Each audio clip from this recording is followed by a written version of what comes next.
All right. And we should be live, family. We should be live. Thank you for your patience.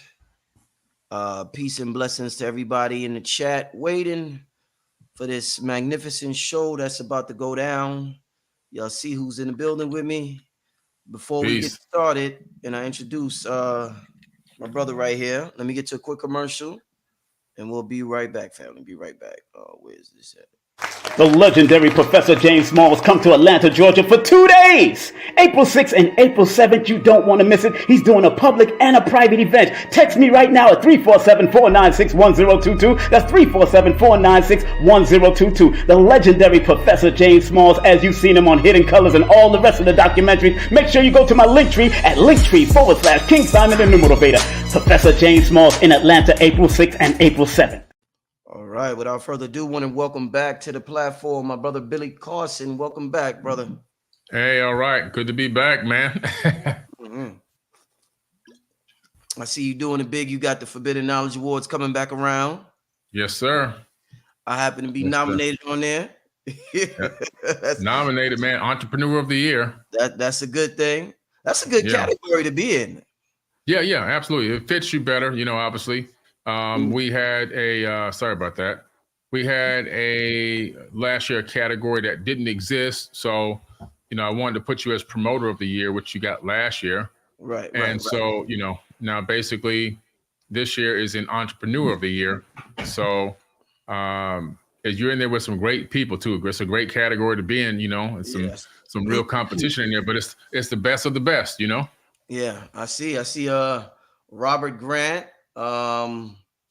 I think there's a sister that's on your platform. What's her name? Kika Wise. She's with Earn Your Leisure, and she's also on our platform. Yeah, so I see some heavy hitters in there. I said, wow, this is gonna be a good one, Billy. This is gonna be a good one this year. Yeah, man. Yeah, it's gonna be nice. Last year we had 1,200 people. This year we're anticipating 1,800 people this year. Awesome. Same venue, just a bigger. They have two sides of that same venue. We'll be in the bigger room. Yeah. Again, the Conscious Grammys. Here we go. Conscious Grammys. That's what's up, man. Well, listen, man, we're gonna have a great conversation tonight. Yeah. There's a lot of galactic history that we aren't aware of. I mean, this goes back long time ago. That's pretty interesting. This particular topic I want to talk about with you tonight. I told you before on the show, it was either you or Rod Hayes. When I was young, I would have these reoccurring dreams of these wars that were happening in space. And this is before I was watching space Star Wars or any of that. This is when I was young, probably like 5. You know what I'm saying? Right. But I didn't know. I couldn't tell nobody because it didn't make sense to me. So I never brought it up, and I never told my mom, and I just kept that with. But then when I got an information, I was like, yo, I used to dream about shit like that. So the topic is very interesting.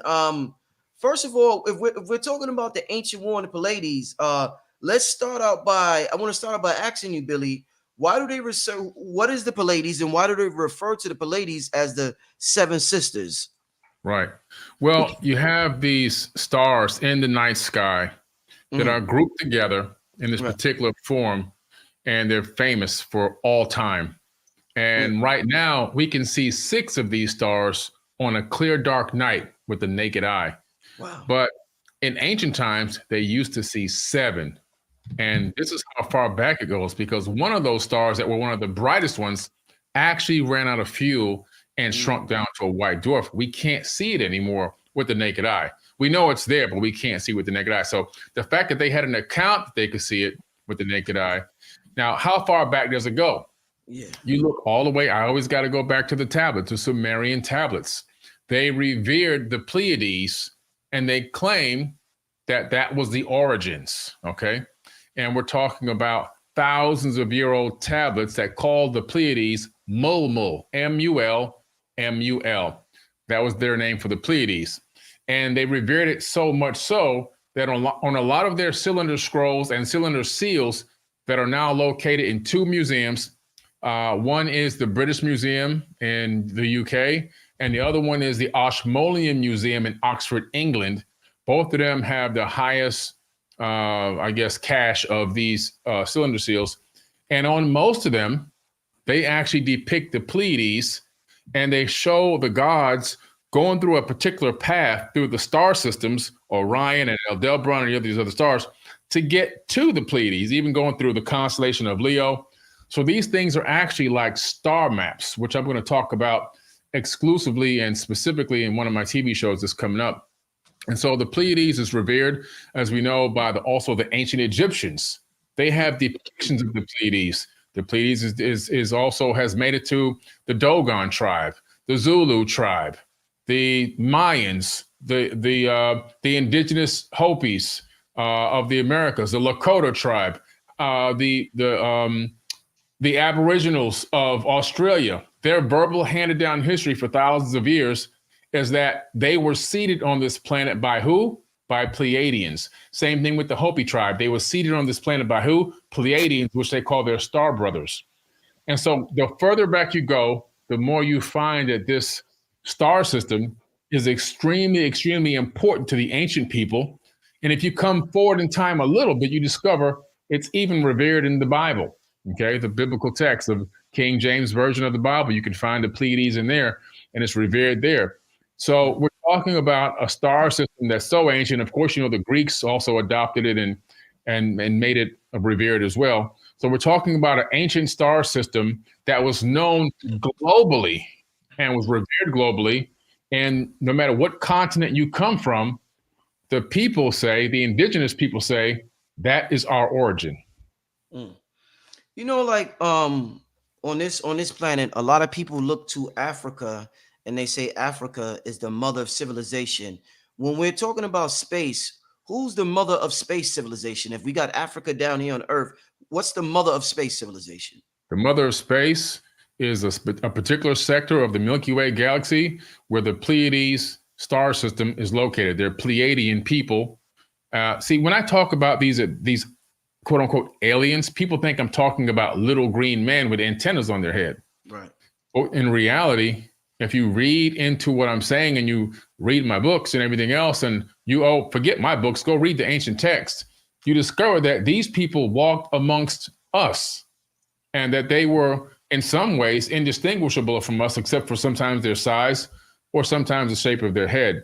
Over time, they became so merged with our race that we were identical, but they were always a cousin of us. In other words, this format of human being, a bilateral bipedal hominid that you can split in half, that has two hands, forward-looking eyes, and can manipulate the environment, our origins are from the Pleiades.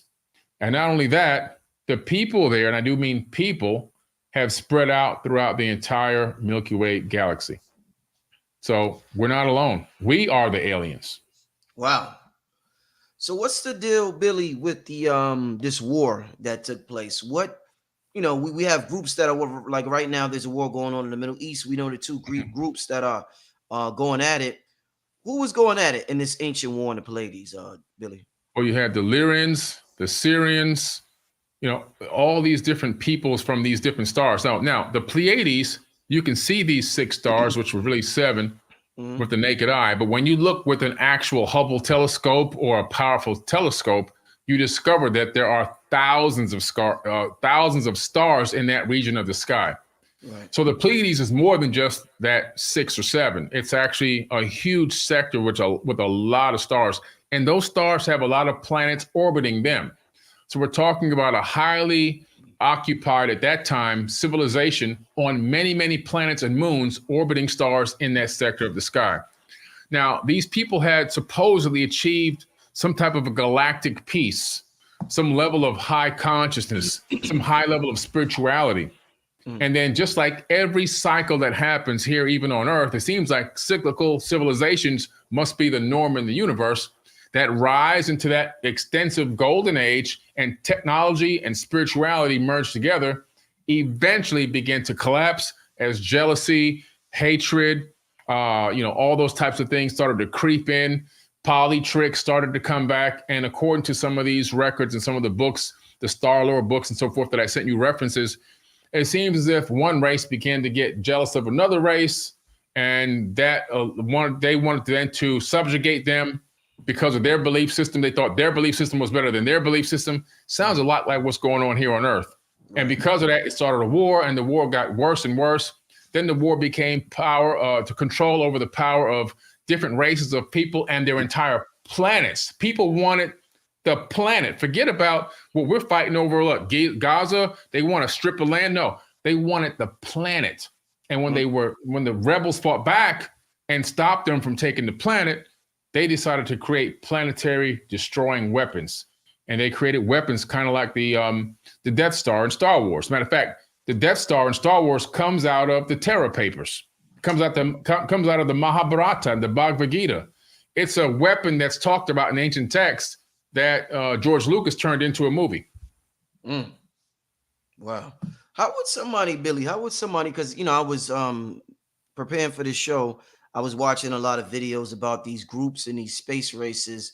And some of the people doing the videos would be like, yeah, well, I come from this star system, or I'm Illyrian, or I'm this, or I'm that. How would somebody actually know what star system they come from? Is that possible? Or you think people are just guessing, or you think it's possible? You know, it's interesting. One thing that I can't do is I can't doubt what people's perception of reality is, just because a lot of strange things have happened to me in my life. And so if I begin to doubt what their perspective is, or what they believe happened to them, or what they believe where they're from, or whatever, then that'll make me a hypocrite. So what I have to say in this situation is, based on the laws of physics, it could be improbable. But based off of the fact that the energy inside of us is spiritual and is already eternal, they could be a reincarnated being that's having faint memories of the distant past of another life. So the possibility is there. They could be really feeling the source, the life source of themselves from a different time period in a different part of the galaxy. One thing I can say, I believe in reincarnation. And I do believe that reincarnation isn't just linear. See, I believe, unlike most people, that you can come back in the past, present, or future. You can come back on the same timeline or different timelines. I believe you can come back as any gender, any race within the entire universe. So there's, because the second law of thermodynamics says energy cannot be destroyed. It can only be transformed. And so, you know, this linear timeline of reincarnation, thinking that you're always coming back to Earth and you're always going to come back as a black man, and you know, I don't think that's reality. I think reality is you come back as whatever your energy reconstitutes as, and that becomes your next life cycle. So the possibility that these people may have some type of memories, or maybe it's encoded in their DNA, I can't doubt them. All I can do is say, if that's what they believe, they got, you know, let them run with it. Indeed. So when this war took place, Billy, and where did the Pleiadians, where did they go? Well, okay, that's a good question. Now, the Pleiades is in that sky, part of the sky. And when this war broke out, they started using these weapons. Now, let me tell you why they had the fleet to get to the answer. Imagine in this solar system where we are right now, there's a war that breaks out in space, like Mars, for example. There's a war on Mars, the god of war, right? And I'll tell you about that one later, why they call it the god of war. Imagine if they blew up Mars. Imagine that massive amount of debris circulating around our solar system and falling towards the sun, because that's where it's going to start to fall towards the sun as it loses its orbit. Either to fall towards the sun, some of it's going to fall towards Jupiter or Saturn because of their mass, right? So the mass is going to attract other mass. And so those chunks are going to begin to be attracted. A lot of it's going to fall towards the sun because it has the largest mass and it warps space. And so they start falling towards Earth. What happens when one of those chunks the size of New York City or Texas or even bigger slams into Earth? It's an extinction level event, an ELE. So the beings that had the capability, and I guarantee you wasn't even close to all of them, but they began to escape. Whoever had the capability of getting into space, whoever had the capability of getting into what they call a skyship, but back then in text, or what we call now a spaceship, they said, we have to get the heck out of here. They started loading up and getting out, those who could escape. And where did they go? Well, they became space refugees. Just like we have refugees from Palestine, we have refugees from the Ukraine. These people were refugees from their own star system, and they started to spread out. They started to go out and create breakaway civilizations. Okay, just like we on Earth, we want to create breakaway civilizations on Mars. Right. So that's what's happening right now. The big push to get off Earth and go to Mars, because the Earth ain't going to be here forever. the first baby step is going to be to go to Mars and learn how to do that. And then from there to extend out into the universe even deeper.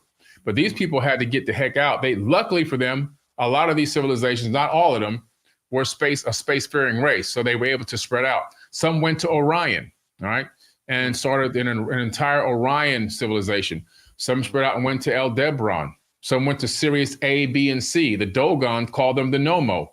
Some went to other Zeta Reticulus and other star systems. Some went to Epsilon Boreas.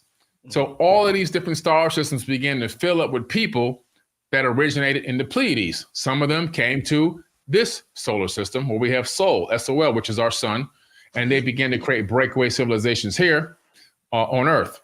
A small group of people landed on a planet that orbits a brown dwarf star named Nibiru in the Enuma Elish and populated that. And some of them left that planet and came to Earth to kickstart a breakaway civilization and restart here as well. So we have this space race of space refugees spreading out all throughout the galaxy, trying to carve out a new home and a new life for themselves. So this is pre-Anunnaki era. Yes, pre-Anunnaki. These people are Anunnaki because Anunnaki means those who came from heaven to earth. So it's a general term. It doesn't mean one particular race. This is where a lot of people get it wrong.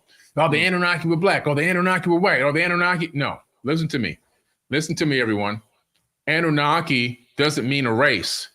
If Richard Merritt and I were two different races of people and we hopped on the same spaceship and we flew to Mars and we landed on Mars, and when we got out, they say, hey, guys, who are you? We're not going to say, I'm a black man from Florida, and you're not going to say I'm a white man from Atlanta or whatever, right? We're going to say we're earthlings. We're earthlings. What is an earthling? A generalized term to cover the entire civilization. Now, what civilization did these Anunnaki build? They built an Atlantean civilization on Earth. So Anunnaki is a generalized term. It's not a race term. But I guess what I'm saying is with the Anunnaki, are the Palladians are the parents of the Anunnaki then? The Pleiadians, yes. Well, they're relatives. They're the relatives. Right. They're definitely the relatives for sure. So these people, whether we want to admit it or not, are our cousins. They are our direct cousins of Homo sapiens sapien on Earth. Because when you review all these texts, people spread out all over the planet, separated by thousands of miles, all have the same story, which is why when you look at a human being on this planet, you begin to realize something very interesting. We really don't fit in on this planet. All animals and wildlife that evolved on Earth, on this planet, they are really suited for the planet. They're in full harmony with the resonance and the frequency of the planet. They don't abuse the planet, right? And then they only take resources that they need. And then you have a human being here that goes totally against the grain. Our sarcadic rhythm, which is our wake and sleep rhythm, doesn't match Earth's rotation on its axis. It's actually better suited to a 23.5 hour rotation, which is what Mars is. So you have to begin to ask all these questions. Why is our sarcadic rhythm off? Why are we not taking care of this planet as if it's our home? Why do we go against our own planet that we live on and rely on for resources in life? I personally don't feel like Earth is the origin of the human race. I go with what the indigenous ancient cultures say, is that we were seeded on this planet. And this planet now has become like an abandoned seed colony. I remember years ago, me and you did a workshop on remote viewing. I don't know if I asked you this before, but have you ever attempted to remote view 2D star systems? The only one that I remember you asked me the question, the only planet that I've ever remote viewed was to Mars, because I was doing anomaly hunting, space anomaly hunting with my group, the United Family of Anomaly Hunters. And so in order to find some of these anomalies, we would remote view on Mars from time to time. Never reached out to the other star systems. And to be honest with you, I never even thought about it until you just brought it up. It's actually a really good idea. Only focusing on Mars just because I know it's so close and we've discovered so many anomalies on Mars. It just is tying us to these ancient texts, which say in the Enuma Elish that the Igigi were working on Mars, building a breakaway civilization on that planet running concurrent with the one that was on Earth, which is why it's incredible, because we found over a dozen images that have ankhs in them, Egyptian ankhs, on Mars. So we focused on that a lot, but I haven't focused outside of that. But yeah, it's something that we should probably try. Indeed. What is the relationship, Billy, between the Dracos that I keep hearing about and the Pleiadians? What are their relationship like? So these Dracos seem to be a group of beings that are a very, very warring race that are always trying to take over and dominate. They want, some of these people, and I call them people, whether they're Dracos or whatever, because they're all still sentient beings. They want to dominate everything. They want everything. They want to be worshipped. They want to take over planets. They want to take over constellations, star systems, whatever it is, they want to take it over and they want to dominate it. And they go to war a lot. They're heavily, heavily, heavily into war. It's almost like the Klingons from Star Trek. It's like a race of beings that got to the space level, which is crazy that you can get to that level by being a race of warriors, which is what they are. And they want to dominate everything. And they created a lot of wars in the ancient past. If you look at the Ubaid culture, pre-Anunnaki, Ubaid, U-B-A-I-D, they landed on this planet long before the people we know as Anunnaki got here, even though they would be considered an Anunnaki too, because they're just, they got here before. I'm separating them now because the Ubaid culture got here before the ones that we knew turned us into slaves. Right. But the Ubaid culture lived here. The structures that they lived in were discovered, dilapidated and worn down from weathering and age, but they're still there. There's even some images available that you can download from the historical sites. They found all of these statuettes, these Ubaid statuettes. These people looked reptilian. So some of these reptilian people came to this planet long before the Sumerian version that we used, and the Netiru from Africa that we call the Anunnaki. These people came here very, very first, a very long time ago, and set up kingdoms on this planet. So they even had their mark here for a time. People that look like reptiles. There's some that are breastfeeding babies, and they stood upright, just like a bilateral, bipedal hominid, just like we are, breastfeeding babies. Some had different types of clothing, kind of leading us to understand that they were in a monarchical type society. Some had staffs and long loincloths, which means they were probably priests or kings of some type. And then we had ones that had very short cloths, and then we had the ones that were naked. The naked ones were probably the poverty or the poor ones. So they still had some type of hierarchy or level that existed within their own species, but they were definitely here. There's no doubt about it. Do you think the people that are in power, do you think they're shapeshifters, Billy? That's a good question. Shapeshifters, we hear David Icke talk about that a lot. Yeah, I've been looking into shapeshifters for just recently over the last maybe 2 months, because I've been watching this show called Resident Alien on Netflix, and he's a shapeshifter. He can take the form of a human being, right, or whatever. Right. And I was like, the way that they laid it out was pretty interesting, because I heard about shapeshifters and anything is possible within the universe. But when I started looking deeper into the possibility of an entity or a being a shapeshifter, and I started looking into biology, I started noticing that the possibility biologically of it, based on what I see with octopus and squid, total possibility that some of these beings have that type of biology. And what's crazy is in this show, this shape-shifting alien is directly related to octopus. So I was like, wow, this is crazy. They directly related. It's almost like edutainment in a way. And so the more I looked into like how octopus and squid are able to mutate and transform, I started thinking, wow, take this to another level and put it into a slightly more advanced, more evolved being. All of a sudden, you can have a shapeshifter on your hand, somebody that can merge in with their surroundings and take on the shape or the look, appearance of anyone. And it's pretty amazing. I think it exists. I think if you can begin to see and think that it exists based off of some logic and some science, I think it's real. It's a possibility they could be working in the government. I don't know if you ever did this, Billy, and I don't know if it's like an optical illusion, but it's some scary shit, Billy, when you're staring in the mirror and it looks like you're shapeshifted sometime. If you like stare in the mirror for, let's say, 2 minutes nonstop, yeah, don't blink your eyes, the shit, it starts to look scary, Billy. You ever did that before? Yeah, if you look in a particular angle and kind of let your eyes relax and just keep a straight glare, you begin to morph a little bit. You know, you begin to change. It looks like you're moving or changing or slightly off shifted, like your light patterns are a little bit different. That could just be the way that the eyes are taking in the light, or it could be the fact that, you know, we all exist as waves of light. Human beings are not even solid beings. We have the illusion of solidity. If you look into quantum physics, you discover that we are all particles of light. We're light waves that collapse into particles, I should say. And so what's collapsing us into particles? Conscious observation.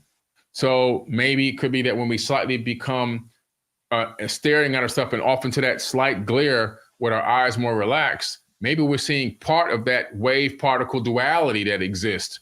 In quantum physics, there's something called wave particle duality, and physics.org took the very, very first image of a light wave as it was shifting back into a particle about 4.5, 5 years ago. I talked about it in one of my lectures, and I provided the physics.org article, which is a peer-reviewed science article. It's actually in my book, Compendium of the Emerald Tablets, as well. So for the camera to be able to see a light wave shifting back into solid matter, it's quite possible. You know, maybe we have the same ability under the right conditions. Yeah, man. Wow. You know, you mentioned, I noticed you mentioned Star Wars a lot. You referred to it and how they took things from the ancient texts and implemented it in their movie. And I wonder if you ever watched the cartoon Thundercats, because a lot of people feel as though Thundercats is talking about the Dracos and the Lyrians and things like that. What's your thoughts on Thundercats and our ancient galactic history, Billy? Thundercats. Oh. Hey, come on, man. I'm a 70s baby. But yeah, so the Thundercats are the real deal. It's literally was edutainment. You know, for the average kid watching or even an adult who doesn't really get into the star lore and the ancient information, it's just entertainment. But Thundercats really is about this Pleiadian breakaway civilization, some of these quote unquote ancient gods that came down. And you get to see the different races that exist, like the one with the head of a lion, right? You look at where can there be an account of that face existing here on Earth? Well, you go to ancient Egypt. You go to Egypt right now, and I take you to the ancient temples where you see Seth and you see the face of a lion. Now, some of these beings had animal heads, and they were for metaphors, but not that one. It's said that was the real face, that this person had a real face of an actual lioness. And so it becomes really interesting. Well, what do you mean? Just like Ra, not Amun-Ra, but Ra. Ra had real blue skin, okay? And then all of a sudden you have Osiris, who really did have green skin, dark green skin. And they're painted, all the glyphs, they're always painted blue or green. And Set is always there with the lion face. And it's, you know, even when you go to Edfu and you see the Naturu, which mean Anunnaki, on the face of the temple on the outside walking in, you begin to realize, oh man, this is crazy. These people are not from here. And this particular one, for sure, according to the ancient Egyptians, that was they call it the countenance. That was the true countenance, where the other one, some of them were mentioned as having masks or helmets. This was the countenance of that person. So we're talking about people that look extremely different. And the account of these people and these same incredibly different types of faces, ant people and lion people, and you had the insectoids and all this stuff, and they're inside of the Terra Papers, which is a Native American indigenous ancient account that hardly anybody even knows exists. But when you read the Terra Papers, it talks about the formation of the galaxy. It talks about the formation of planets around suns, the evolution of life on those different planets. Then now those planets, the ones with hands, the capability to transform their environment, all sought to get into space. They built ships. Eventually, some of them traveled. They all begin to meet each other. They formed an alliance. The alliance broke down. It's the same story. And then all of a sudden you had the Jedi. What do you think he got it from? He got it from this text. And then you had the Empire. They went head to head against each other. And so there began to be this battle and all these Star Wars literally in the Terra Papers. And some of these beings look like insects and animals and so forth. Some look like us. So you have all races of all different types. You have even have the reptilians in there in this ancient Hopi text, battling each other in space. Crazy. Now you said I remember one time you told me you visited Australia. What are their mythology like when it comes to Pleiades and all of this stuff? It's incredible. I went down to Australia. I went down to a place called Carryong 9, about an hour and a half, 2 hours outside of Sydney, way out in the outback. And I had a group of people with me. I had some Aboriginal elders that took us out, and we went all the way out into the outback, probably hiked about 6 to 8 miles, looking for this makeshift Egyptian temple that was out there in between two gigantic stones in the outback. And they took us to it because there's no trail out there. There's no like walk trail. You just got to know what you're doing. And it was incredible because they made us go there and hug this gigantic, supermassive tree. It was almost bigger than a redwood. And we had to hug the tree and say a prayer to the tree. And then the guide had to call out, and then a special bird had to answer back before we can enter into the outback. We had to wait for that. We had to sage ourselves from a branch.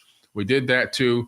We go into the outback and we're out there, and I'm getting the knowledge. They're showing me ancient stones and markings and everything else. And we come across this site that has proto-Egyptian hieroglyphs on one side and Pleiadian hieroglyphs on the other, which we document and take a lot of videos and photos of, which will be in my new TV series. Yeah. And the Pleiadian hieroglyphs, nobody's ever been able to decipher them till this very day. On the other side, those Egyptian glyphs were sent to the Board of Antiquities in Egypt, and they verified and authenticated them as proto-Egyptian glyphs, and they were able to date them because of all the patina growing inside the crevices, dates back 5,000 years. So we're sitting out on a rock face, camped out, having a lunch, and I'm asking questions, and their verbal handed down history for thousands of years is that they were seated here by the Pleiadians. They were brought here by Pleiadians to preserve the race. And that Pleiadians lived there for a time and walked amongst them. And they were the ones that wrote those glyphs that nobody on the planet Earth has ever been able to decipher, that date back 5,000 years. So it's pretty cool. Yeah, we're talking about all these species, Billy, and you keep mentioning how we were, these cultures talking about how we were seated here. Do you think the dinosaurs were seated here as well by one of these groups for whatever reason? That's a good question. I don't know if they were seated here or not. I know that they were cleared out. They were cleared out to make way for hominids and mammals. I don't know if they were seated here. I mean, they go back so many millions and millions and millions of years. I don't know if they're so long ago. Could they have been? I've never come across an account or a record of them being created or seated here. When they create beings in these ancient texts, they say that they're fashioning them. That's what they call it, fashioning. But I've never heard of any account of them being fashioned or created or brought here or anything. I just know that at some point they decided to wipe them out and make way for us. Who's they, Billy? Who's they? In the Anunnaki, if you look at the records, they talk about, they had the capability of directing comets, asteroids, whatever they wanted. They had weapons.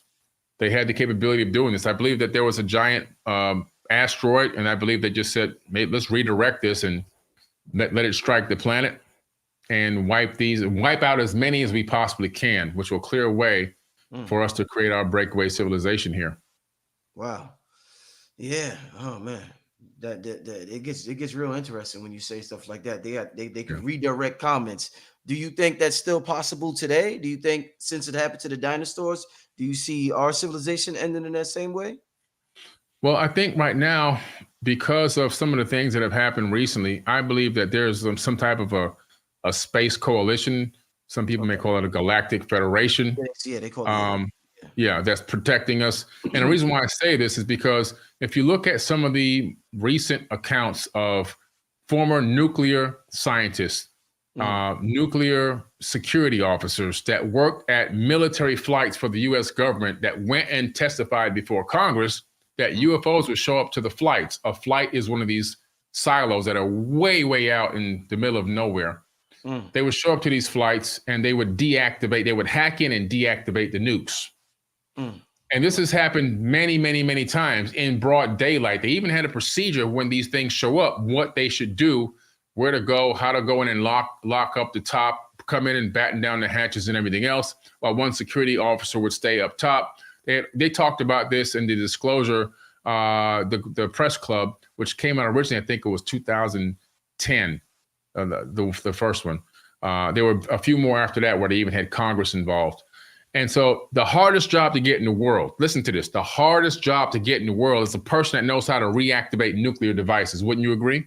It's probably one of the very hardest jobs to get. When the guy who activates nukes comes on and testifies before Congress that these UFOs came to the silo and hacked into the nukes and deactivated them, and he was forced to then go back and reactivate them and put the codes back in, you almost got to pay attention to this guy. And you know, so I would that led me to believe that there's something stopping not only us from destroying ourselves, but even something else from somebody else from destroying us as well. Wow. So I don't think that's going to happen. I don't think that we're going to get an outside source to come destroy us, even though the government's going to play that card. See, I believe that these UFOs, and now they're calling them UAPs, a lot of them are our technology. And I believe that just like the Gulf of Tonkin incident where they faked an attack so they can go and start the Vietnam War, I believe that they'll take a UAP, which is one that we created that looks like a UFO. They'll attack one of our military, like a Navy vessel. They'll put it on international TV and say, we're being attacked by aliens and we need a lot of money to build weapons. And that will then drive more money into private industry where they can take that trillions and trillions of dollars and they can enrich themselves and they can play around and tinker with research and development on space weapons. Meanwhile, they're making trillions of dollars in revenue on these government contracts. The reason why they would do this is there's no more wars to fight. We've already gone and beat up everybody. We took everybody's resources. We installed all the puppet dictators. What's next? How do we keep the war engine funded? We got to make up an alien invasion now. Wow. Oh boy, yeah, this here is something. Speaking of, since you're talking about destruction, you earlier you mentioned you want to talk about the God of War. What did you want to? You mentioned, I think, Mars, and you said you. Oh yeah, Mars, the God of War. Yeah, so we know in all the ancient texts that Mars was considered to be the God of War, right? The Sumerians regarded it as the God of War. The Egyptians, well, really the Kemetic people long before the Egyptians. Egypt became a Greek name. The Greeks also, you know, they built the Temple of Mars, and they honored Mars as the God of War. Then they talk about all the accounts from all three cultures talk about the wars in heaven, right? And these wars in heaven, which extended to Mars and everything else, and then it made it into the Bible, right? As the war in the heavens with the angels. These wars were not fake imaginary wars. In my opinion, after really digging into the meat of the information, these were real wars, and real people, and I do mean people, not gods and angels, real people died. In these wars, you find out that there was a war that began on Earth with the Atlantean civilization, the ring city of Atlantis, which was just one city of many. Dozens existed at the same time as the ring city. The ring city was just one capital of dozens that existed. And then you begin to find out that these cities had these leaders who were all related, these beings, these Anunnaki. They were fighting each other over resources and control of humans. And at one point, this war got so bad, Atlantis was Atlantis, the one we know as the Ring City, was destroyed. This battle persisted, though, for some time before that happened. It extended from Earth to the moon and even all the way to Mars. And why to Mars? Because when you read the text, again, it's all there. Anyone can look up this information. The Igigi were living on Lamu, and they were building a breakaway civilization there. They themselves tried to start a war on Earth because they felt like they were being treated as slaves and they were working too hard, and they wanted to take a break and they weren't being given a break. So they came to Earth, they went to Africa, and they encircled the camp at a place called Adam's Calendar. That's in the Epic of Atrahasis. You can read this. they began to start a war against Anu, Enki, and Enlil if they didn't relieve them from the load, bearing the load of the work. And so that's when Enki came up with an idea, and he says, there is an existing being on this planet. He didn't say that a being that didn't exist. He's saying there's an existing being. Let's take it and add our essence to it and get it to bear the load. That's talking about our cousins. And so they took our cousins and they genetically tinkered with them.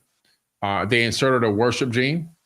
They took out chromosome number 2 and they fused it together. They put telomere caps on it. They did all this tinkering to us, disconnected some of our DNA so that we wouldn't be as powerful as we really were spiritually and consciously. And then they made us into worker beasts, and it had us doing all the workload for the Igigi. The Igigi people became like foremen, and we became the people that were grinding and digging and doing all the hard work, the hard labor that goes into building a civilization.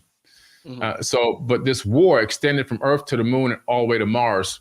And some of the evidence of that can be found in some of the data that we've downloaded from Mars. Maybe I'll come back on one of your shows in the future and we'll look at Mars anomalies, and you'll see the similarity between Egyptian stuff, Peru stuff, and Mars stuff. And you'll say, wow, these 3 civilizations had to be connected. There's no way around it. What time period was this Pleiades war, Billy? What time are we talking about here? We're talking about millions of years ago. Millions. We're probably talking about 3 million years ago. Okay, a very long time ago. And then giving these people some time to redevelop civilization on these other star systems. And eventually some of them making it here to Earth. Approximately 450,000 years ago is when these beings we know as the Anunnaki arrived here. 450,000 years ago. They didn't have humans become slaves for them until around 200,000 years ago. And ironically, when you look into the biology of a Homo sapien, you discover that chromosome number 2 was taken out and fused together, and telomere caps were added to them. And biologists say, this is at Harvard University, approximately 200,000 years ago. And what's significant about that, they call it an artificial mutation. That means it's not part of natural evolution. What they're saying is someone or something took out our chromosome number 2, fused it together, and put telomere caps on it. And they say they don't know how it was done, but they do know one thing. For natural evolution to allow it, they said it would take many more multi-millions of years through natural evolution for something like that to happen. That's not the case. It happened about 200,000 years ago, right around the same time that these beings said that they were going to begin to utilize us as their slaves. Do you think, Billy, we talked a lot about reincarnation and not, the timelines not being linear. Do you think the information that you are, you have this, for whatever reason, you resonate highly with this information, the Anunnaki information. Do you think that that is a spiritual sign that you come from that timeline? If I resonate with this, maybe that's where I come from. Do you think that's how this works? I think about it all the time. Like, why am I so passionate about this? Why am I so deep into this? How come I'm able to put all these pieces of the puzzle together? Right. Is it somehow that I'm a reincarnated being from maybe that particular time period, or, is my energy connected to something from that time, or am I just tapping into that energy, and that energy is driving my curiosity and getting me to ask questions and look for my own answers? It could be a combination of all of that. Yeah. I find it interesting that we're all interested, and we're passionate about different things, and I'm like, where does that passion come from? I remember I think Bashar said passion is a direct communication from your higher self to your conscious mind about who you are, who you already are. Something he said like that. He gave this elaborate spiritual definition of passion. So I'm always curious when people are passionate about something like that. I find it to be quite interesting. Would you want to? Since timelines are linear, would you mind incarnated back there to handle some unfinished business, Billy? Listen, wherever I incarnate, I'm going to try to find my higher self, and I'm going to try to help whatever species, whatever beings I'm with, get to the next level. I can just feel it. I can feel it deep in my spirit. No matter where I am, there's two things I'm going to do: elevate, and I'm always going to live my best life. There's the only two things I guarantee that's going to happen, no matter where I go and come back, no matter what plane or dimension I'm on. Those two things are guaranteed. I'm going to elevate people or entities or essence or energies. And the next thing is I'm going to live my best life in whatever dimension I'm in. I guarantee it. Yeah, that's powerful. That's definitely powerful. I seen somebody. I want to give a shout out to everybody in the chat. I see some people with the super donating with the super chat. Okay, well, let me ask this question. Thank you for the donation. What are your thoughts on channelers like Bashar, and there's Abraham Hicks? There's a lot of spiritual channelers out there. What I know we look at you, Billy, as a science guy. Right. You know, MIT, quantum physics, you're into science a lot. What do you think about people who aren't into any of that, Billy, but they have the ability to channel? You know, channeling is real. Downloads are real. Now, is everyone channeling? Is everyone downloading in the way that they particularly say they are? Now, that's not real. Now, these particular people, it's quite possible. Let me explain the science behind you. So I'm a science guy. Let me explain the science behind downloading and channeling. It sounds mystical. It sounds magical. It sounds like somebody's got this superpower or whatever. But what's happening is something different. We're living in on a membrane. This universe is a membrane. Right. A membrane of energy. It's called M theory in quantum physics. M theory is also powered by string theory. In this membrane are strings, subatomic microscopic strings that vibrate and help emanate the energy and the frequency that creates the known universe and what appears to be solidity or solid matter or even distance, which is all an illusion. Now, within this, you have the grid. So we're all on this grid. You're across, the United States somewhere, and I'm here.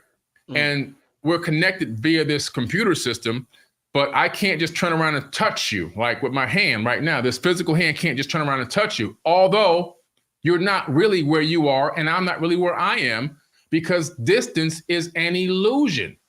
We're all connected on the same energetic grid.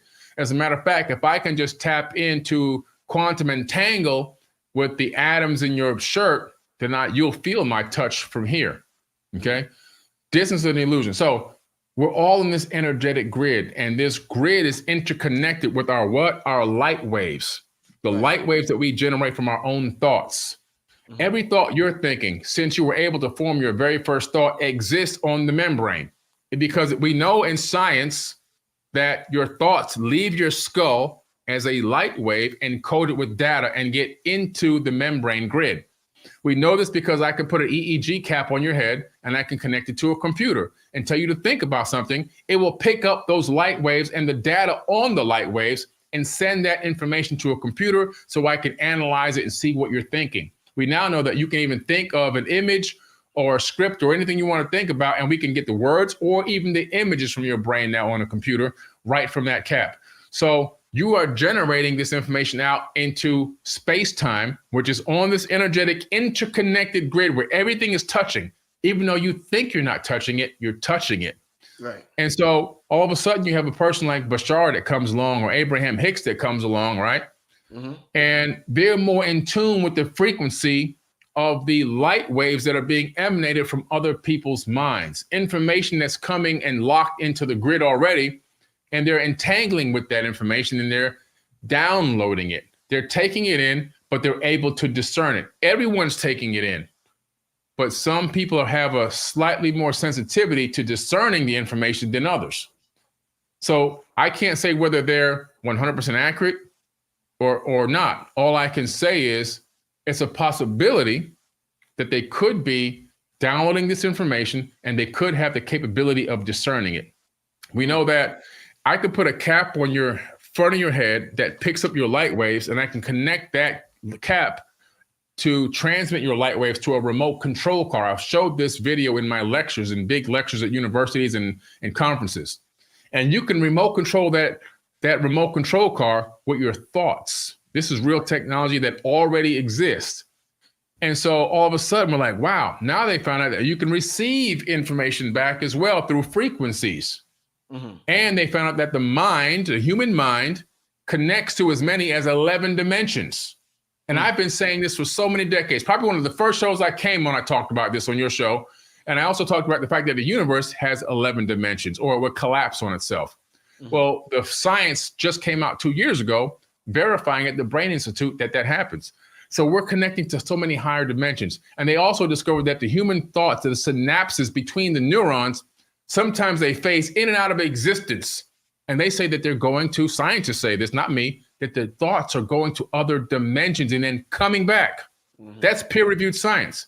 So when I see that kind of information, all of a sudden I begin to analyze and realize we could be entangling with information all throughout the known universe because distance doesn't even exist. And if you can capture that information, you can just, and if you can discern it, you might be able to reproduce it by speaking it out, act on it, like inventions. I think a lot of inventions are downloaded information from space-time, downloaded thoughts that already existed, which is why sometimes you see an invention, you can research an invention. I was researching inventions for the Black video I did on Black inventors for Black History Month. And through my research on that, I started discovering that 2 or 3 people around the world in different places will begin to develop the same inventions almost at the same time. How is that possible? They're downloading information. So the short answer is, I believe it's possible 1,000%. Can I verify who can do it and who can't? I can't, but I can tell you, I listened to both of them and their information is quite interesting. Yeah. Yeah. One time they asked Jay-Z, they said, Jay-Z has been known to, he's always ahead of he was always ahead of the curve when he was a rapper, and he would do something or wear something, then everybody else would be wearing it. He would drink alcohol, everybody's drinking it. And one time he just said, he was like, yo, it's like I'm able to download information before everybody else downloads it.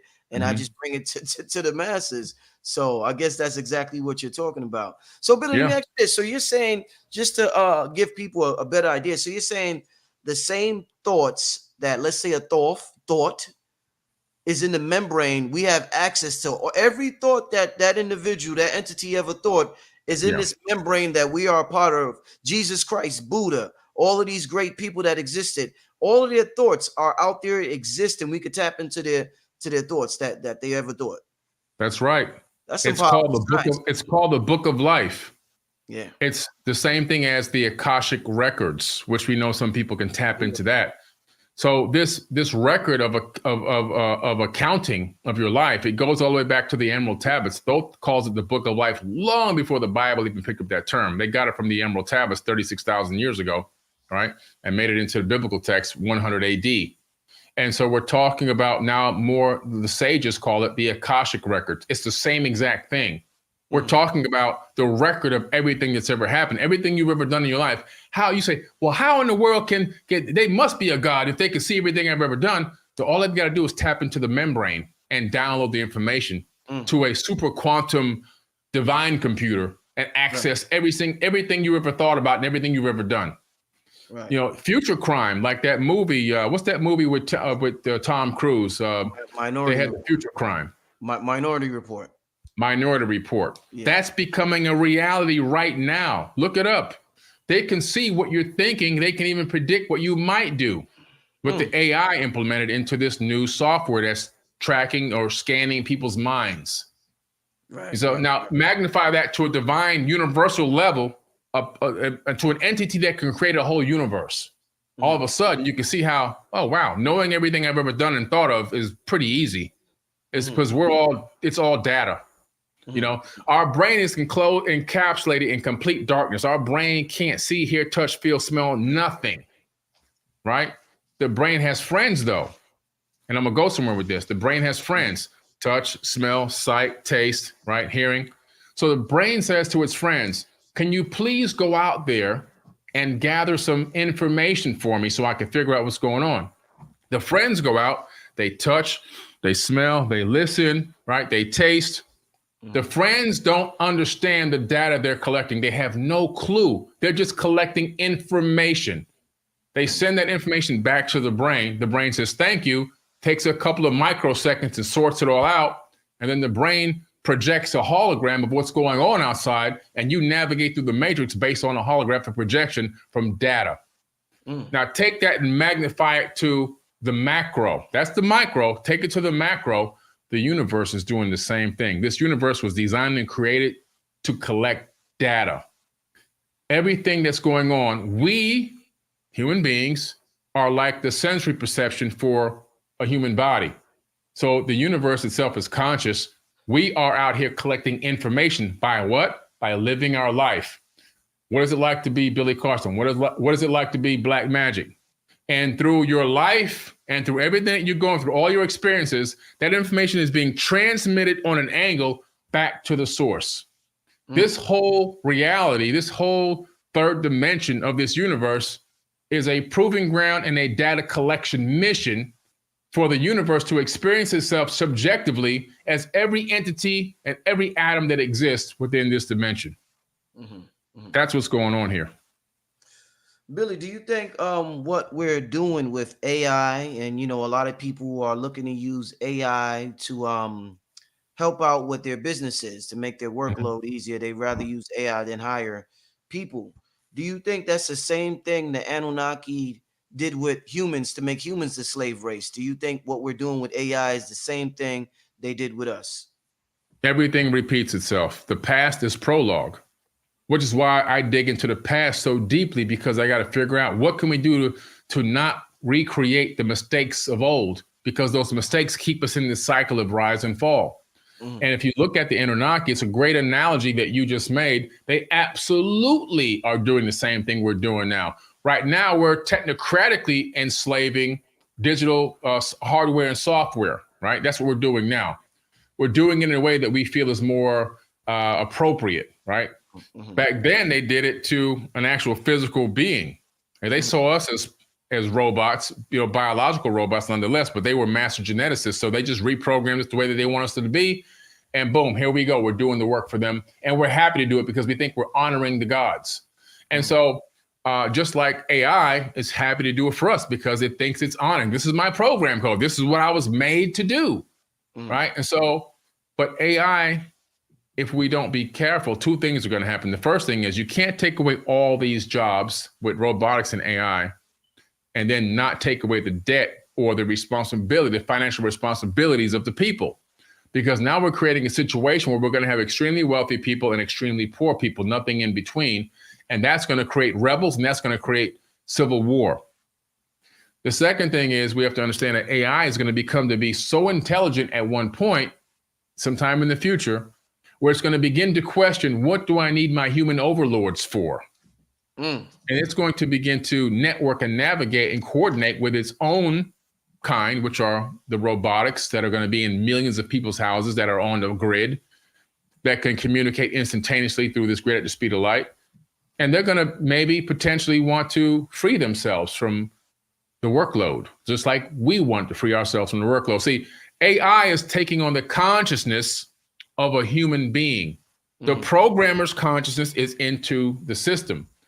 So because of that, it's going to have the same exact tendencies that we have: war, deceit, lies, hatred, discrimination, and the fact that no being, so far as I can see right now on this planet, no race has ever wanted to be enslaved, and they always fight back.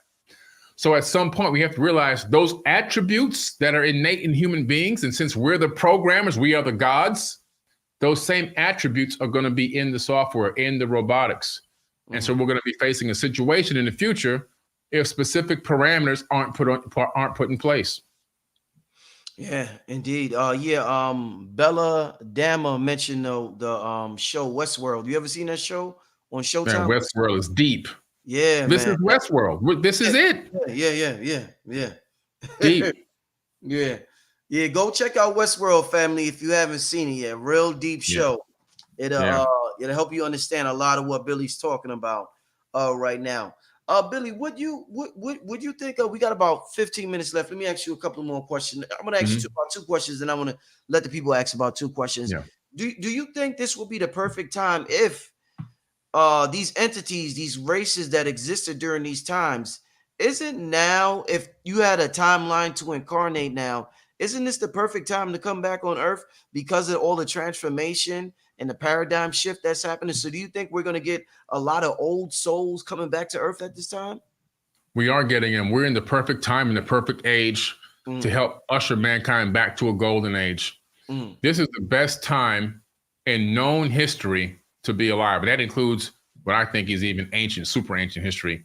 We're on the precipice of something different. We're on the precipice of a complete evolution of consciousness. We're in the perfect location in the galaxy. The perfect amount of cosmic rays are coming and streaming at us from the galactic equator. We're in the perfect time frame and period of safety and security where there's not a lot of catastrophes happening within our sector of the galaxy. We have the most opportunity for growth as a species.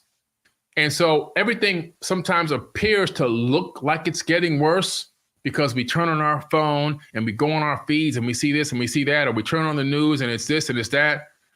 And we turn on these shows or a movie and it looks like it's agenda-based and this and that. It's not that things are getting worse. They're only becoming more obvious. You have to flip it. It's not getting worse. This is the best time to be alive in a very long time. We don't have the bubonic plague with millions of people dropping dead in the streets and rotting bodies when you go outside. We don't have the Black Plague, the same exact situation. We don't have the papal inquisitions that lasted for 700 years, where under the Pope's orders, 80 million people were tortured and slaughtered in the streets and all over the place to usher in Christianity around this planet.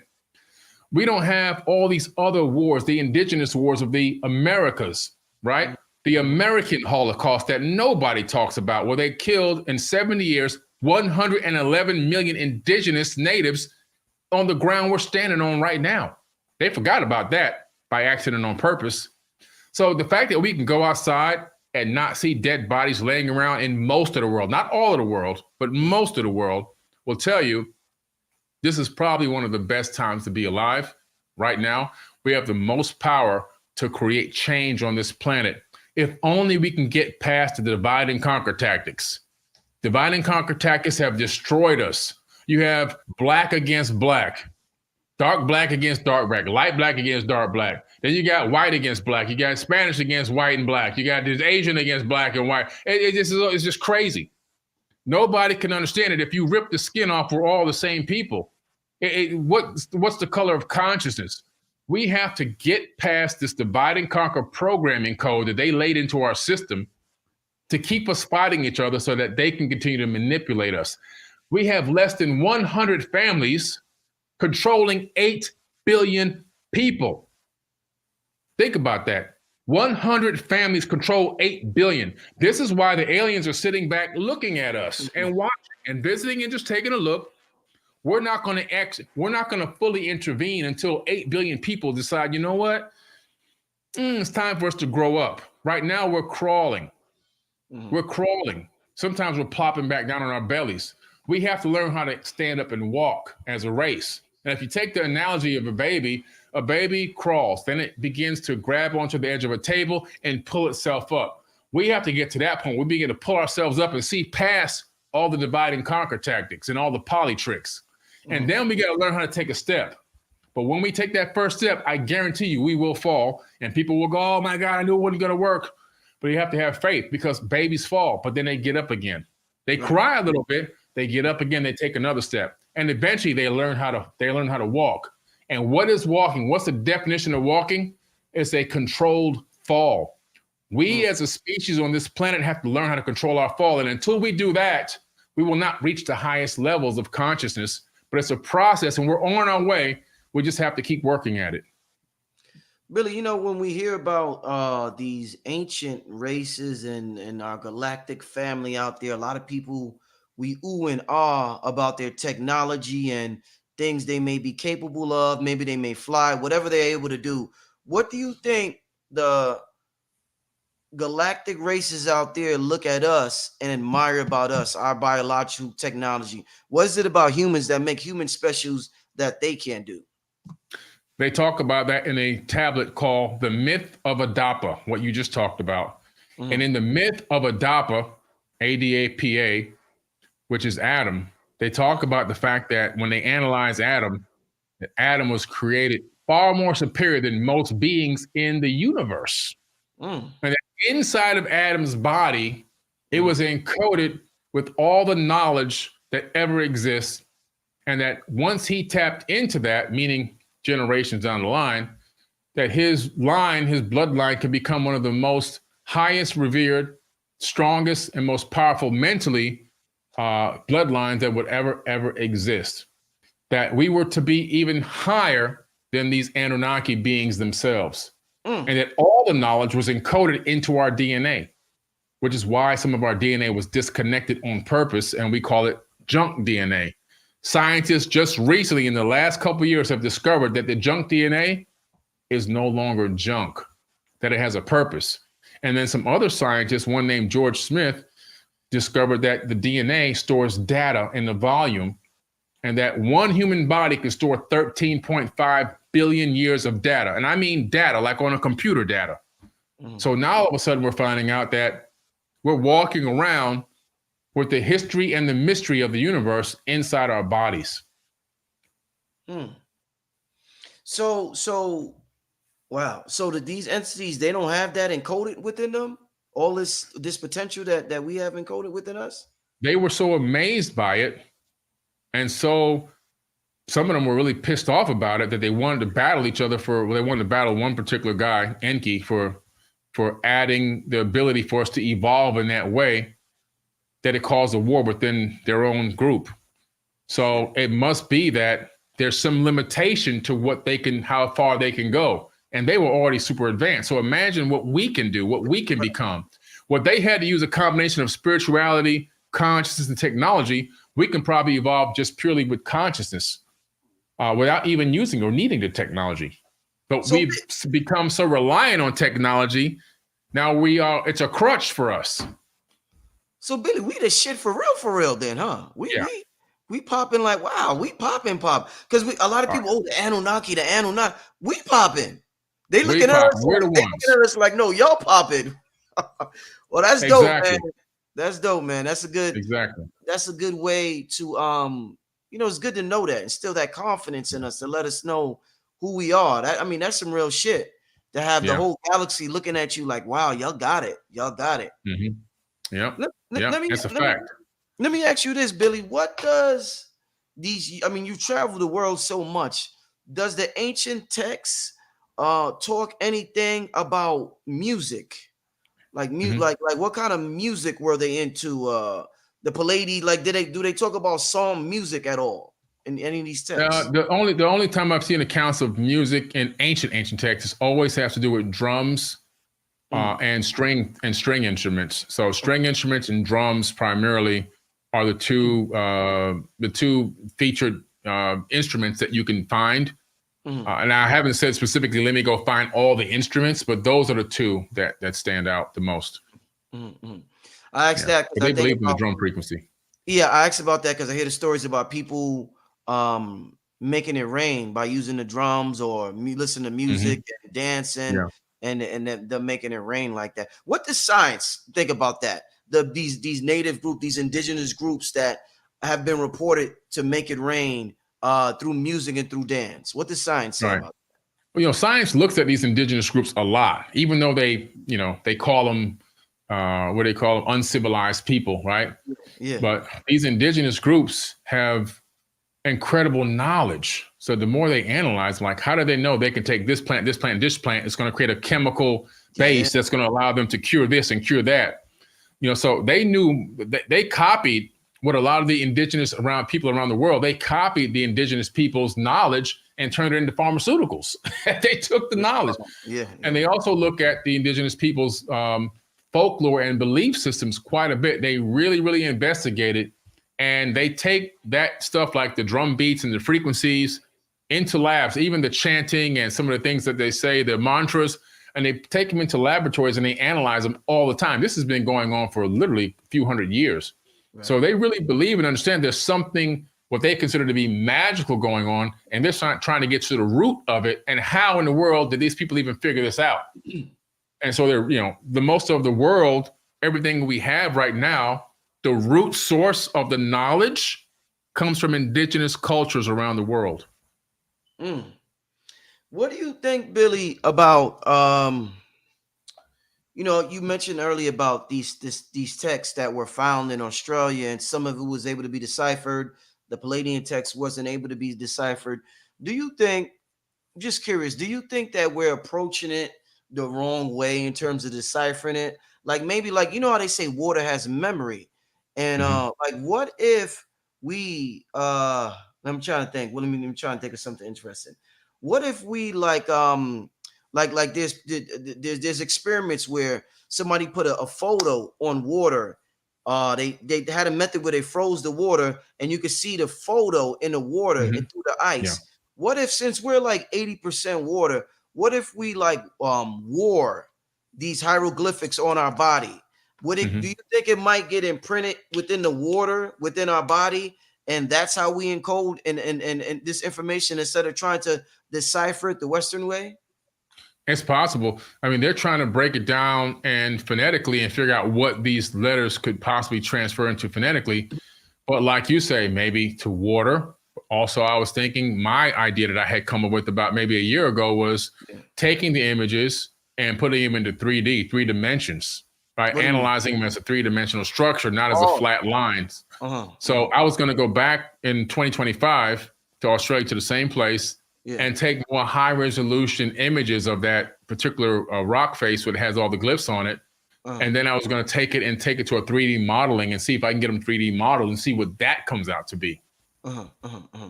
Because so when we don't understand something, what part of our body understand? Is it our DNA? Because the DNA already knows this stuff, right? Or what is it? The DNA knows everything. We found out that the DNA can send and receive information wirelessly, and I mean this literally. George Church, he took the data. He took an ebook that he created. He made 80 billion copies of this ebook on 1 gram of DNA.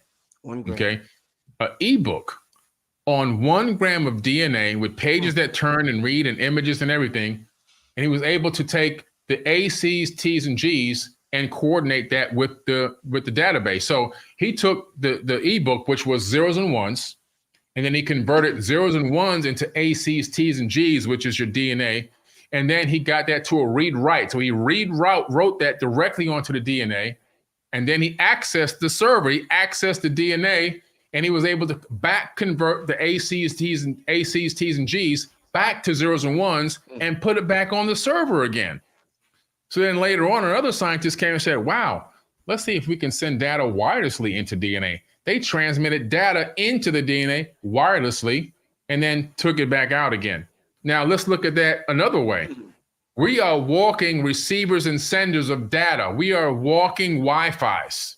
Right. We can send and receive information through DNA everywhere we go, 24 hours a day, 7 days a week. So that means we're always getting signals and information, and we're always sending signals and information without us even being aware of it. Man, Billy, man, this show, this show is absolutely phenomenal.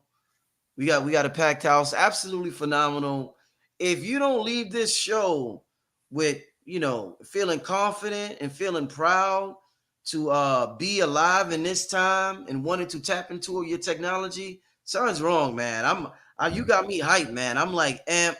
I'm ready to do something spiritual after this show, some meditation or something, man. This is some powerful stuff. I want to thank you, Billy, man, for coming. Let me get to a question or two from the people before we get out of here. All right, cool. All right, this is the first one I see. While you're looking, I want to thank King Simon for dropping my link in the live chat. Thank you, King Simon. I appreciate you. King Simon is also nominated for a Forbidden Conscious Award. He's nominated for TV Host of the Year award this year. Shout out to King Simon. He got one of the top shows on your platform, right? That's right. Got one of the top shows on Forbidden TV. He's got the Calculate Your Destiny show, which is numerology, and we're going to film season 2 very soon. That's powerful, man. Shout out to my brother King Simon for doing his thing with numerology, always being consistent. That brother, one of the best in the world, family. Make sure you support the brother King Simon with the numerology. I remember Billy back in. I'm talking about, man. I must have been about 23 years old, Billy. And I remember when King Simon would walk by me, and I'm working. It might be a slow day or whatever. I'm street vending. I got my stuff outside. I'm, my stand. I got my whole stand, my whole setup out there. And it's a slow day outside. I'm like, oh man, it's a slow day. King Sound be like, brother, you are number 8. That's wealth, brother. Don't worry about nothing. You are number 8, man. Money's gonna come. And he would just lift up my spirits, man. I'm like, I'm a number 8. Yeah, I'm a number 8. All right. And he just did something for my morale, man. And he helped me to understand who I am on an energetic level. So I want to thank that brother for always helping me and for always helping the people out there, for helping Billy, the brothers out there doing great work. Let's get to this question right here. Sincerely, Noah wants to know, how important is gold to our existence? Why did they tell, I think, Adamu not to eat from their planet? Yeah, a good question. So gold is extremely important because gold transmits energy, right? So the reason why we have gold in all of our electronic devices like cell phones and so forth is because gold transmit energy very, very efficiently. So whatever you put in on point A, you'll get out on point B. You'll get virtually 100%. Okay, maybe just slightly underneath, but almost you get 100% every time. Now, if I were to take a copper wire and do the same thing, all of a sudden, point A to point B, I'm losing like 20% because of friction as you move energy down the cord. Now, think about that inside of your body. Your body is electric, right? Your heart is electric. Your brain is electric. Your synapses are electric. And so all of a sudden, when you ingest something like monoatomic gold water, which is why it's like one of the top things I sell on my website, all of a sudden that powers the system. And where did I get this from? I got it from the ancient texts. They used to mix it with colloidal silver and call it, the elixir of life. And it would heal the organs and injuries of what they call the heroes, which were these big people. But it also helps speed up the processing even in the brain. So it's extremely important. They've discovered this aurum in different places at different temples and altars throughout ancient Egypt. It's something that actually really exists. It's not a fabricated thing. It's talked about and revered. And only the elite of elites, the highest level people, only had access to it, not the poor people back then. Poor people couldn't get access to it. So it's a really good thing. Technologically, I mean, you can't have an advanced civilization without gold because you can't build things like processing chips for a computer. So if it wasn't for gold, we wouldn't be having this communication right now because the gold in our microprocessor is allowing it to happen. As far as Adamu goes, it was actually, I believe, Gilgamesh who got a trip to a planet and begged for the ability to live there with his relatives because he was half human and half Anunnaki, and it was forbidden for him. And actually, it wasn't Earth; it was from there. They wouldn't let him eat something from there. Because they didn't want him to find the secret to immortality. So that's what that was about. Next question. Billy, are you Thoth? They want to know. Are you Thoth, Billy?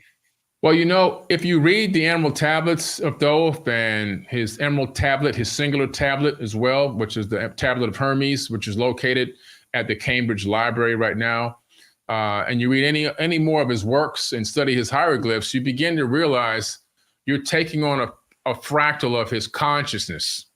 So anyone who reads this information or studies it becomes a fractal of that person, of that being. So the way that a book works, right? Here's my book, my newest book, Epic of Humanity. I just came out with this book.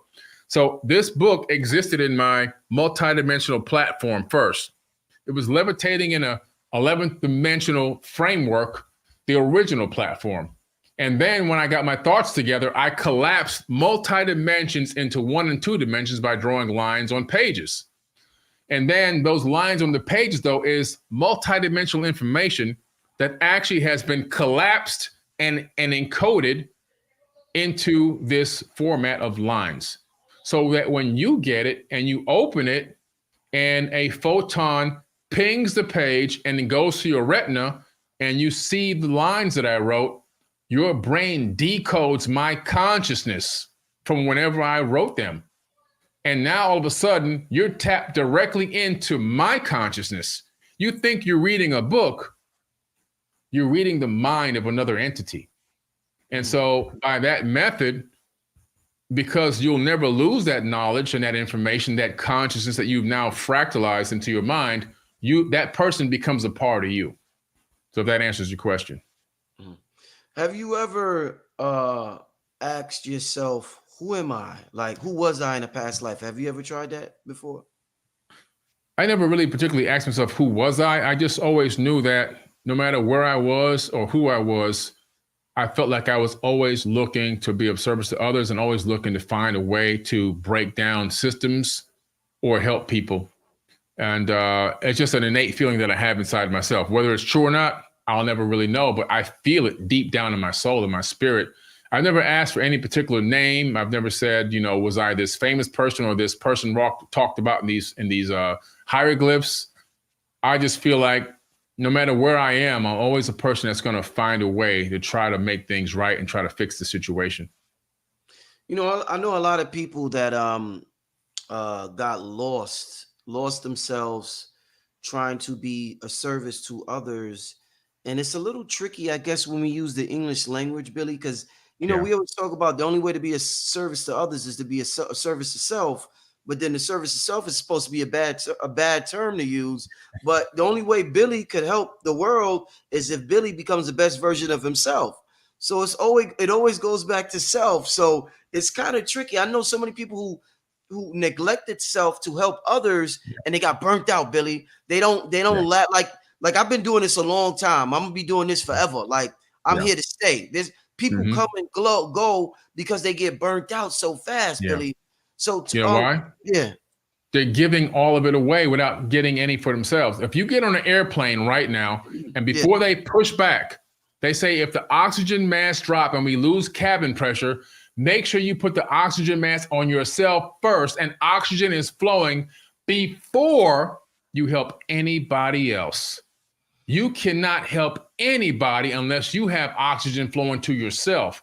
So that's why I laugh when I see these trolls and these haters. How come he rich and how come he got this and that? And how come?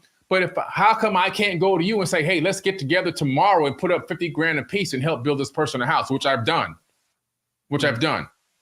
in Mexico for somebody. How come I can't go to you right now? These people are saying this and say, hey, let's put together $20,000 a piece right now and go build a small house, one of these miniature houses for a few homeless people, which I've done, but they can't do that either. So how come you can't do it? Because you don't have any oxygen. So people have to understand that you have to build yourself to a specific level if your mission is to help masses of people. My mission is to help millions of people. That's my mission. But I can't do that sitting in a robe and slippers on a prepaid track phone, right? And trying to make memes all day. That ain't going to get the job done.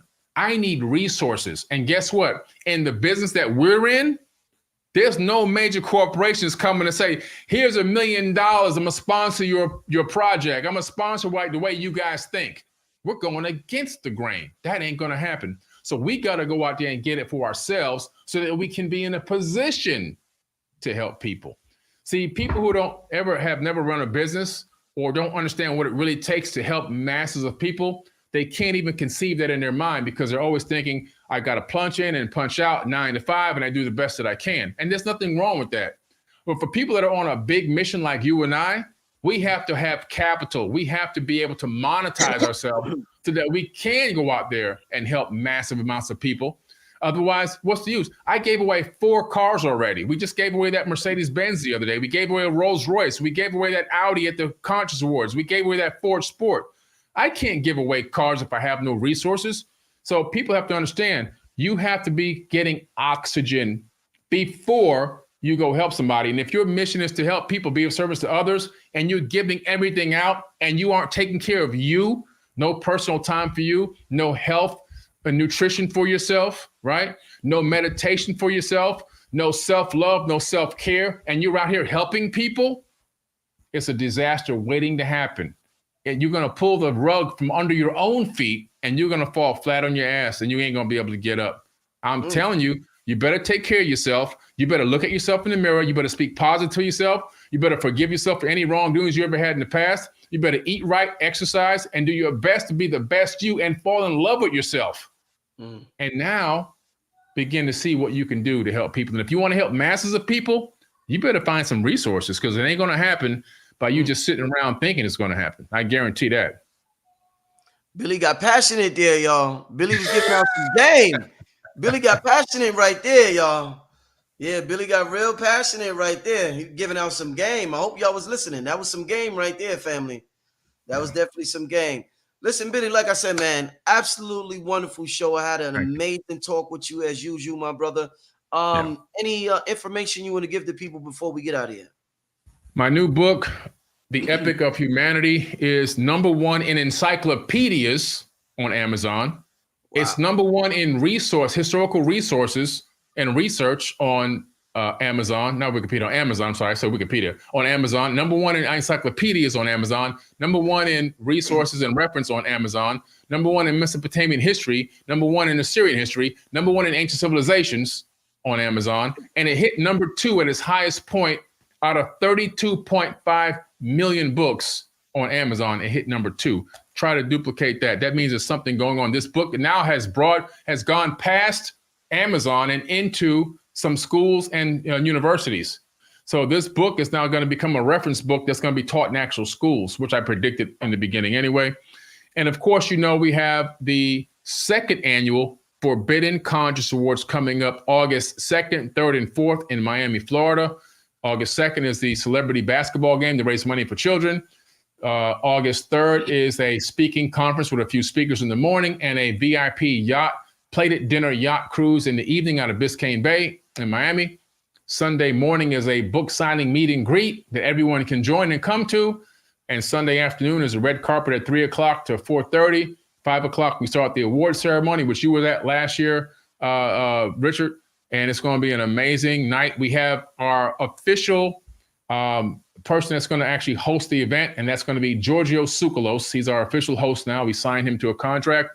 He's the official host of the event, Giorgio Tsoukalos, and it's going to be a night to remember. Got a lot of great nominees, so make sure you go to forbiddenknowledge.com, put your votes in. If you want to vote for Richard Merritt, make sure you go there and vote for him ASAP because it's a tight race, and he'll be down here hopefully in Miami, and hopefully you'll be walking the stage again, man, and grabbing another pyramid, crystal pyramid. Indeed. Also, I want to give a shout out before we get out of here, Billy, to the winners for the God Power 2 workshop that we did last year. We're actually having the breakfast with them on March 27th for this month. So we're going to meet them. A part of the deal was for everybody who bought tickets, we was going to do a meet and greet, and we was going to we was going to pick 3 people. We picked them, and we're finally getting around to meeting up with them. I'm going to head down to Florida. Me and Dr. B, we're going to be down there the 27th, and we're going to meet them. So it's going to be fun. Shout out to everybody who has participated in the God Power series the last 2 years. The last year, actually, it was last year. We did 2 of them last year. 2 in 1 year. I didn't even realize that. I didn't even realize we really did 2 of them in 1 year. I thought it was 2 years, but it was 2 in 1 year, it was historical. It was one of the biggest things ever in the conscious community, and I was just so glad to be a part of that, Billy. So I look forward to the 27th, my brother. Yeah, it's going to be great. We did what we said we were going to do. People were going to win and come and have a meet and greet with us. We got their airfare. We got their hotel, and it's a nice hotel. They're on the ocean, and we're going to have a great day mentoring and teaching and interacting on that meet and greet. And we got their round trip ticket back home, all included, all paid for. They pay for nothing. Indeed. Hey, with that being said, I want to thank everybody who's in the chat. Tomorrow, matter of fact, tomorrow, speaking of Blueprint, tomorrow, Dr. B Serious is going to be live, family, at 9 p.m. So make sure you're tuning in tomorrow for Dr. B Serious. All right. With that being said, Billy, my brother, thank you. And I'm signing out. See everybody tomorrow, family. Peace. Peace.